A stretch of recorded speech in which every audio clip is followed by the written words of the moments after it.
सानिहा ज़ियारत फितनुल खवारिज ने कहां से पुलिस एहलकारों को निशाना बनाया, मुसल्लह अफराद कहां मौजूद थे और सरकारी इमलाक को कैसे और कितना नुकसान पहुंचाया, मनाजिर सामने आ गए।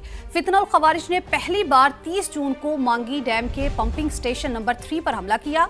हमले के बाद डीएसपी की निगरानी में पुलिस की नफरी बढ़ाकर 41 कर दी गई।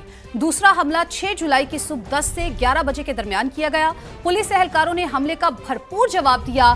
पुलिस ने रात 8 बजे पहली बार एफसी से मदद तलब की। एफसी एहलकारों को हमले के बायस मौके पर पहुंचने में दुश्वारी का सामना रहा। एफसी एहलकार दहशतगर्दों को पीछे हटने पर मजबूर करते हुए मौके पर पहुंचे। क्लियरेंस ऑपरेशन के दौरान 9 पुलिस एहलकारों की लाशें मिली। एफसी ने कंट्रोल संभालकर बाकायदा पहाड़ों पर पेशकदमी शुरू की, जबकि मगवी 18 पुलिस एहलकारों की लाशें दूसरे रोज मंगला के इलाके से बरामद हुई हैं। तो सानिहा ज़ियारत फितनुल खवारिज ने कहां से पुलिस एहलकारों को निशाना बनाया, मुसल्लह अफराद कहां मौजूद थे, सरकारी इमलाक को कैसे और कितना नुकसान पहुंचा, मनाजिर सामने आ गए। सानिहा ज़ियारत से पहले ये समझना ज़रूरी है कि मांगी डैम प्रोजेक्ट असल में है क्या। मांगी डैम प्रोजेक्ट वो मंसूबा है जिससे ज़ियारत से क्वेटा को पानी 17 में ये मंसूबा मंजूर किया गया, जिसकी कुल मालियत 13.2 अरब रुपए रखी गई। इसके टोटल 3 पंपिंग स्टेशन इस पर कायम किए गए, क्योंकि क्वेटा हाइट पे वाक़ होने के वजह से वहाँ तक पानी पहुँचाना मुश्किल था। यहाँ पे वक्फे से पंपिंग स्टेशन कायम किए गए। पंपिंग स्टेशन नंबर 1, 2 और 3। पंपिंग स्टेशन 3 और 2 और 1 जितने भी पंपिंग स्टेशन हैं वहाँ पे पुलिस की नफरी तैनात है, जबकि मांगी डैम का जो मेन प्रोजेक्ट है वहाँ पे एफसी के एहलकार तैनात हैं। पहली बार 30 जून को पंपिंग स्टेशन नंबर 3 पे पुलिस एहलकारों पे फितनुल खवारिज की जानिब से हमला किया जाता है, जिसमें 4 जो पुलिस के एहलकार हैं उनके इस्तेमाल जो सरकारी पुलिस का असला होता है वो जब्त किया जाता है। इस दौरान यहाँ पे हालात की नज़ाकत को जानते हुए पुलिस की जो नफरी है वो बढ़ाई जाती है। डीएसपी जो पुलिस अफसर होते हैं उनके कमान में 41 अफराद को यहाँ पे भेजा जाता है। 6 की सुबह 10 बजे दोबारा यहाँ पे फितनुल खवारिज की जानिब से हमला किया जाता है और यहाँ पे पुलिस एहलकारों को जरगमाल बनाने की कोशिश की जाती है। ये मेरे पीछे आपको कैमरामैन दिखाएगा, ये वो मकाम है जहाँ पे फितनुल खवारिज की जानिब से बाकायदा पोजीशनें संभाली गई और यहाँ पे हमारे जो पुलिस एहलकार तैनात होते हैं उनको टारगेट करने की कोशिश की जाती रही। दिन भर जो डीएसपी यहाँ पे तैनात थे उनका एफसी और दीगर जो पुलिस हुकाम है उनसे रब्ता रहता है और वो सब ओके की रिपोर्ट देता है। इस दौरान हेलीकॉप्टर को भी यहाँ पे लाया गया। एफसी के जो हेलीकॉप्टर है उसने भी निगरानी की है। तकरीबन 1.5 घंटे तक एफसी के हेलीकॉप्टर की जानिब से ये निगरानी की जाती रही और ये जो निगरानी के दौरान जो फितनुल खवारिज की एक्टिविटीज़ है वो बज़ाहिर उनको नज़र नहीं आती है। उसके बाद जो है यहाँ पे शाम को 7:30 बजे दोबारा डीएसपी का एफसी हुकाम से रब्ता होता है और सब ओके की रिपोर्ट दी जाती है।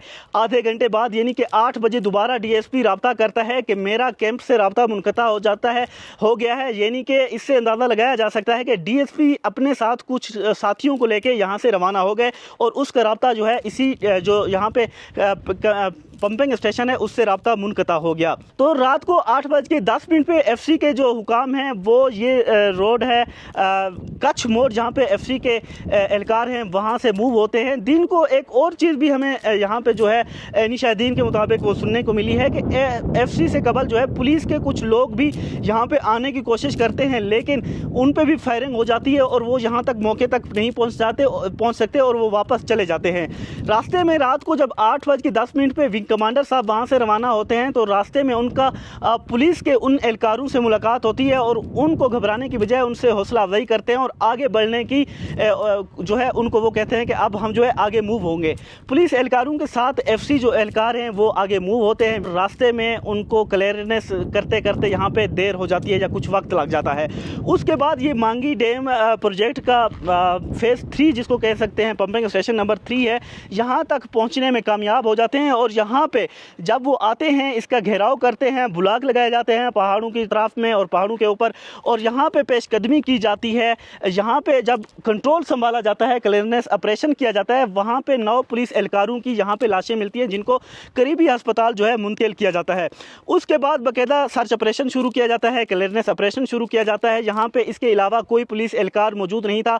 एक पार्टी जो डीएसपी की कमान में यहाँ से निकल चुकी थी वो जिंदा सलामत पहुँची और दूसरी पार्टी जो कि 18 अफराद पर मुश्तमिल थी वो हाथ यरगमाल हो जाती है फितनतुल खवारिज की, जिसके अगले रोज़ जो है उनकी लाश मंगला के एरिया से मिलती हैं। तो ये वो सारा एरिया है जहाँ पे फितनतुल खवारिज आए और इस जो कैंप है यहाँ पे इनको हमला करने की कोशिश की। यहाँ पे गरीबों की जो आम शहरियों की गाड़ियाँ थी वो जलाई गई, सरकारी इमलाक को नुकसान पहुँचाया गया और यहाँ से बाकायदा एक प्लान के तहत वो पहाड़ी सिलसिले से आए, उन्होंने ऊंचाई पे बैठ के इसको वो किया, हमला किया। ये वो सारा मकाम है जिससे अंदाज़ा लगाया जा सकता है कि कितनी बड़ी तादाद में वो आए और कितनी तादाद में आए और किस तरह बहादरी से यहाँ पे जो 9 अफराद शहीद हुए उन्होंने इनका मुकाबला किया है और किस तरह टेक्निकल तरीके से FC ने यहाँ पे दोबारा कंट्रोल संभाला है और इस इलाके को क्लियर कराया है। ये वो सारा इलाका है, ये वो सारा मकाम है जिस पे बाकायदा हमला किया गया। अब आपको बताते हैं कि हादसे का शिकार होने वाले निजी एयरलाइन के कार्गो तैयारे के मलबे और अमले की तलाश के लिए खुले समंदर में सर्च ऑपरेशन जारी है। गहरे समंदर में साल्वेज ऑपरेशन के लिए बैनुल अक़वामी कंपनी की खिदमात हासिल करने पर गौर किया जा रहा है। जावेद असगर हमारे साथ मौजूद हैं, मालूमात हासिल करते हैं। जावेद, अपडेट कीजिएगा। जी, और माड़ा के करीब K2 एयरवेज कार्गो तैयारे को हादसे के हवाले से नया अपडेट सामने है, जिसके मुताबिक bureau of aircraft safety investigation agency ने बैनुल मुल्क से तकरीब व आवरत के लिए हुकूमत पाकिस्तान रिव्यू कर लिया है। गहरे समंदर में साल्वेज ऑपरेशन के लिए बैनुल अक़वामी कंपनी की खिदमत हासिल करने पर गौर किया जा रहा है। गहरे समंदर में इंतहाई मारक के हामिल साल्वेज के लिए आलमी माहिर इदारों से ताउन की राह भी हमार होने का इम्कान है, जबकि अब तक हादसे के शिकार कार्गो तैयारे के दुम का मलबा और इंजीनियर हामिद का बैग मिल चुका है। अमले फ्यूजलाज, इंजन और ब्लैक बॉक्स की तलाश का ऑपरेशन बहाल जारी है।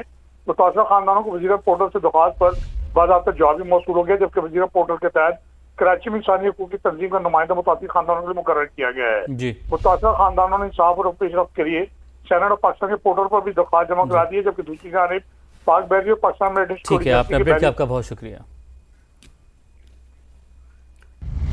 टंडो आदम के करीब वहाबशाह रेलवे स्टेशन पर मालगाड़ी की 16 बोगियां पटरी से उतर गई। दोनों ट्रैक्स को शदीद नुकसान पहुंचा।